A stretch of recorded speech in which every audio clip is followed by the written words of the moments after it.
Hanggang dati pag nandun kami sa tuktok, natatanaw namin ng dagat eh.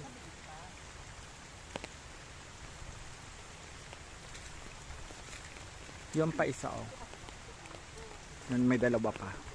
Ang mahal na halaman yan siya, oh. Saan? Alin? Alin? Ah, yung gumagapang na yan sa puno ng nyog. Adamson yan eh.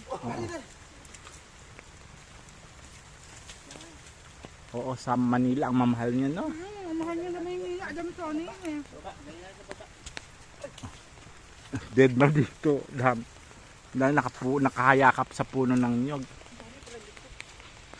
May dalawa pa dito, di ba? Wala na, kinuha na. Ito, sir. Yan lang. Ito lang ako isa. Akin isa sel. Yan sa oh. Tigisa kayo niyan. Saan? Ayun, 100 pesos, oh. Saan? Ito. Ito na kinuha ko. Ito. Ito. Yan. Ito sel, may kama ko eh.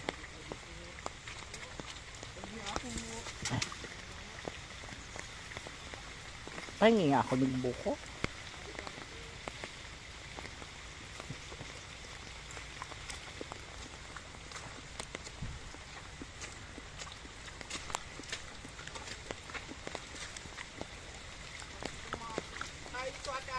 Ha?